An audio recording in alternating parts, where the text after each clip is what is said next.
네, 박상천 전 민주당 대표의 별세 소식 어제 전해드렸는데요. 박상천 대표의 영원한 맞수로 불렸던 분이죠.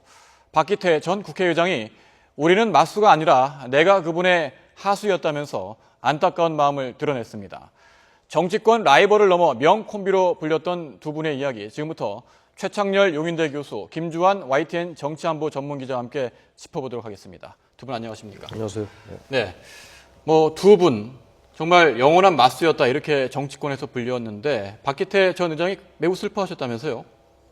네, 어제 그 TV로 화면을 보니까 그 한 정치 인생을 정확히 두 분이 55년을 같이 했어요. 네. 그러니까 학창 시절까지 하면 60여 년 이상. 20대 때부터 두 분이 어느 정도냐면 이제 원내 총무 시절에 제가 이제 현장에서 두 분을 수년간 취재한 적이 있었는데 그때 두 분이 어느 정도냐면은 이름과 사진만 바꿔놓고 이력서를 바꿔치기 하면 누가 누군지 모를 정도로 굉장히 살아온 궤적이 똑같은 분이죠. 정계 은택도 같은 날 같은 시기에 했죠. 그러니까 원내 총무라고 말씀하시는데 지금 원내대표를 그렇죠, 뜻하는 그렇죠. 거겠죠. 과거에는 원내 총무라고 불렸는데 부인을 빼놓고는 다 같다라는 말이 나올 정도 두 분이 정말 닮았습니다. 지금 동갑내기시고요. 1938년생이셨고 서울대 법대도 동기고 고등고시도 같은 해에 합격했습니다. 또 정치 입문도 같이 하셨고 정계에서 불출마 선언을 할 때에도 같은 날 20분 차이 하신 거죠. 네. 2012년도에 정계 은퇴를 선언을 했거든요. 네. 그래서 지금 이제 다 이제 부인만 제외하고 다 같다라고 얘기했는데 몸무게도 같다라는 말이 나올 정도로 두 분이 그렇게 이제 저기 화면에 나왔다시피 생년도 똑같고 대학도 똑같고 단지 결정적으로 다른 게 13대 때 두 분이 입문했는데 정치권에 그때 초선 의원으로 입문한 거죠. 두 분 다 검사 출신이고. 그런데 박상천 전 대표는 평민당으로 입당해서 정치에 입문한 것이고 박기태 전 대표는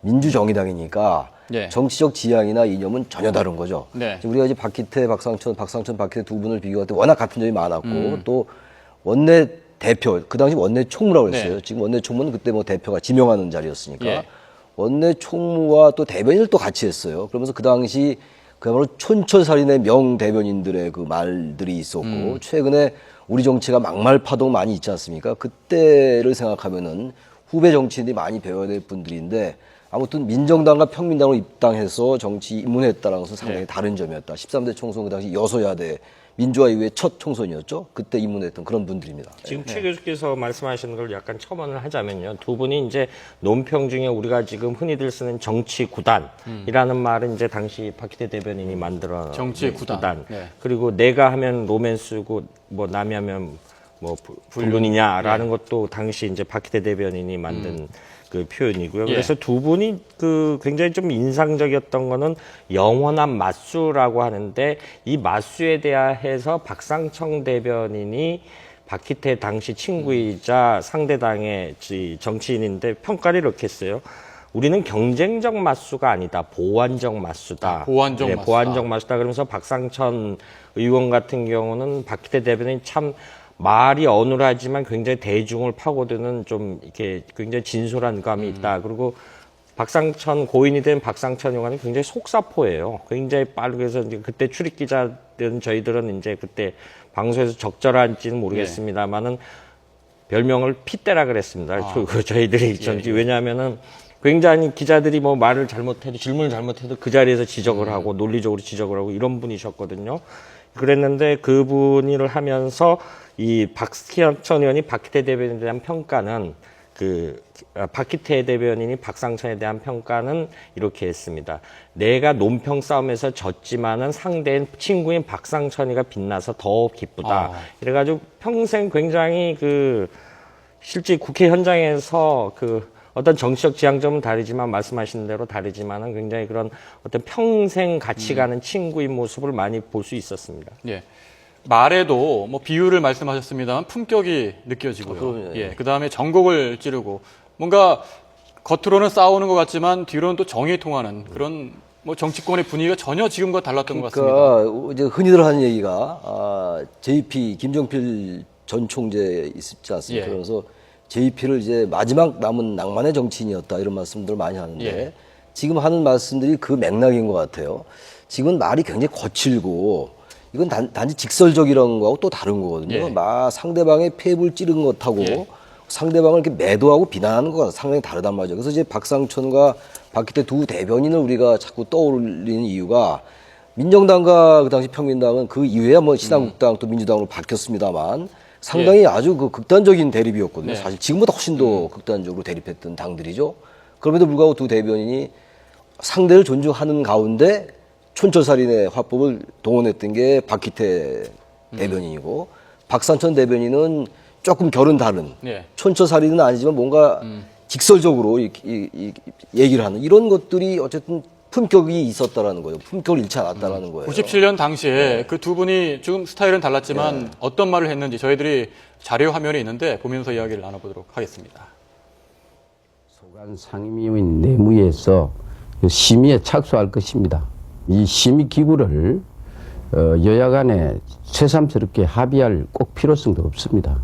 혁명적 변화를 가져오는 정치관계법 개혁을 내무위에서 여당이 다수결로 처리하겠다고 하는 것은 전혀 이치에 닿지 않습니다. 예, 내용보다는 말이죠. 이 말한 스타일을 좀 보려고 본 건데요. 박기태 전 의장 같은 경우에는 좀 약간 느리고 좀 어눌한 느낌을 주면서도 부드러운 느낌을 주는 것 같고 속사포 말씀하셨는데 박상천 전 대표 같은 경우에는 직설적이군요, 굉장히. 단문이었고 지금 말씀하시는 거 그러니까 그 법안을 할 때 저 논문을 쓴다라고까지 현장에서 표현을 했어요. 지금 말씀하시면 저 지금 워딩 그 자체를 이 글자 활자화해도 예. 어법 하나 안 틀릴 정도로 굉장히 정확한 표현을 많이 했거든요. 예. 그리고 이제 이분이 이제 또 그 나중에 말씀드릴 기회가 있으면 법안 제조라는 그 실제 국회의원회관 방에 가면은 예. 법안 초안을 파일에다가 수백 개를 아주 도서관처럼 이렇게 정리를 해놓은 게 굉장히 인상 깊었던 적이 있습니다. 오늘 뭐 논란이 되고 있는 뭐 이슈가 됐던 권역별 비례대표제도 박상천 전 대표가 처음에 생각해냈다는 얘기도 있는데 예. 그 정도로 법안에 대해서는 아주 정통했다 이렇게 볼 수 이제 있겠군요. 박상천 전 대표의 화법 중에서 이제 항상 논리적으로 지금 우리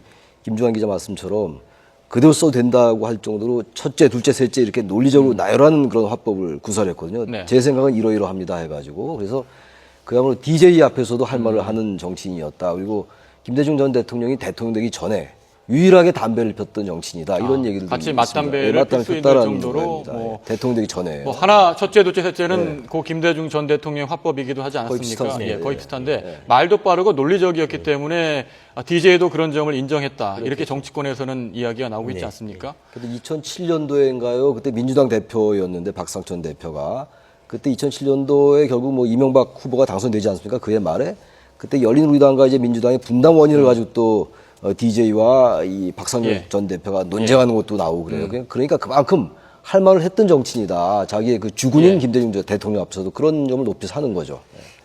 자, 정치 입문 과정을 좀 돌이켜 보자면 88년에 정치에 입문한 걸로 지금 그렇습니다. 알려져 있는데 6공화국 시대 아니겠습니까? 그런데 당시에 야당을 택한다는 것 자체가 엄혹한 시기였는데 참 쉽지 않은 결정이 아니었나 싶었는데요. 그때 어떻게 볼 아마 수 있을까요? 서경환 전 의원 방북 사건 때 서경원 서경환 의원이죠. 전 의원. 서경원 때 그때죠. 근데 변호인을 했었죠. 1988년도는 일단 이제 13대 총선 때니까 1987년도 12월에 13대 대선이었어요. 그러니까 민주화되고 난 다음에 첫 대선이죠. 87년도에 민주화로 헌법이 이루어진 게 9차 개헌이었으니까 네. 그때 들어왔는데 그때 뭐 이제 군사 권위주의 정권 시절은 아니죠. 어쨌든 간에 민주화가 된 다음이긴 한데 아무튼 평민당으로 그 첫 국회의원을 한다는 게 화려하게 어쨌든 검사 생활을 하던 분이기 때문에 사실 쉽지 않았을 거예요. 물론 지역적으로 이제 그 당시 정권이 영남 정권이니까 이제 호남 검사가 모르죠.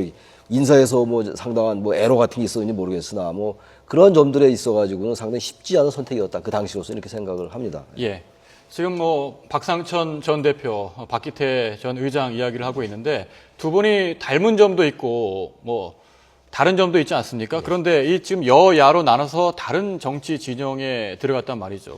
그런데 두 분 사이에 서로 친하니까 학교 다닐 때부터 알던 친구니까 나는 이쪽으로 가겠다, 나는 이걸 선택하겠다 할 때 서로 사전에 이야기를 하지 않았을까요? 어떤 이야기를 했다고 생각합니까? 과거에 했었다라고 합니다. 예. 본인이 왜냐하면 본인 두 분이 검사 시절을 했는데 한 분은 검사장을 했고 그 당시 그 고인이 된 박상천 전 의원 같은 경우는 검사장을 못했거든요. 그런데 같은 검찰 건물 내에서 그 박기태 전 의장이 검사장 예. 할 때 그 밑에 차장 검사론가 지낸 적이 있었다라고 그 제가 직접 들은 적이 있어요. 그럴 때 그때 본인들이 이제 고민을 해서 정계로 가고 그러는데 이제 그런 때 어떤 좀 지역적인 면도 사실은 없지 않아 가만히 됐었죠. 가만히 예. 됐었는데 인상 깊었던 거는 오늘 그 2001년 12월 17일이더라고요. 제가 63빌딩에서 당시 민주당 그 당내 경선 후보 경선에 참여 선언을 해서 후원회가 있었는데 네. 그때 좀 정치 상황이 안 좋아서 여야 그런 데 가면 잘 안 가는데 초청하지도 않은 박희태 의원이 찾아왔었어요. 와서 굉장히 큰 덕담을 합니다. 내 친구인 박상천 의원은 모든 걸 다 갖췄다. 하나만 못 갖췄다. 용이 승천하려면 여의주가 필요한데 여의주를 달라. 그래서 굉장히 그 당내에서 굉장히 그 당시 그 지금으로부터 한 14년 전 얘기지만 굉장히 화제가 됐던 적이 있습니다. 그 정도로 이게 정치적 견해는 입장은 다르지만은 정말 친한 친구로서 그런 덕담은 굉장히 서로가 잘했죠. 예. 뭐 여러 가지 일화를 지금 말씀해 주고 계시는데 대변인 시절에도 그렇고 2000년에도 그 두 분이 부딪혔던 사례가 있습니다. 저희들이 그래픽으로 준비했는데 한번 보면서 이야기를 나눠볼까요? 예. 자, 국회에 안 들어오면 안 들어오면서 왜 장애 투쟁만 하고 있느냐 이런 말을 박상천 전 대표가 하고 국회에서 날치기만 하니까 할 게 없다. 이게 박기태 전 의장이 한 말이라고 합니다. 이게 어떤 상황에서 이루어진 말인가요? 그때 아마 2001년도 그 저 무렵이 이제 한나라당 장애 투쟁 장애 당시라고 투쟁하고 하는데. 이때 저게 이제 저 때는 이제 DJP 연합해가지고 저때 김대중 정부 때 때였죠? 여당이었었죠. 이제 그때 어떤 정치 상황이었는데 그 부분에 대해서 이제 잘 예. 기억이 안 나지만 그 후에도 몇 차례 저런 사례가 굉장히 아무래도 많았었습니다. 여야 대변인을 냈고 원내 총무를 하다 보면은 서로 협상을 하다가도 부딪히는 일도 많고요. 어떻습니까? 그렇지만 뒤로는 뭐 친구니까 여러 가지 할 말 못할 말 다 하지 않았을까 생각이 드는데 97년 대선에서 김대중 이회창 총재의 TV 토론을 극적으로 성사시킨 것도 두 사람의 힘이었다. 뭐 이런 말이 나오고 있지 않습니까? 예. 예. 그 당시에 이회창 후보와 이제 김대중 후보였는데 97년도였죠. 이회창 후보가 상당히 앞서가는 상황이었기 때문에 한나라당으로서는 굳이 TV 토론을 원치 않았었습니다. 왜냐하면 앞서간 후보가 굳이 그것을 원할 리가 없겠죠. 그래서 어쨌든 저희 김대중 후보로서는 어떻게든 이 TV 토론을 성사시켰어야 되는 건데 예. 그 마쿠에서 지금 박상천 의원이 박기태 의원을 설득을 해서 원내 총무였으니까 어쨌든 TV 토론 성사시켰다라는 그런 일화가 있습니다. 예.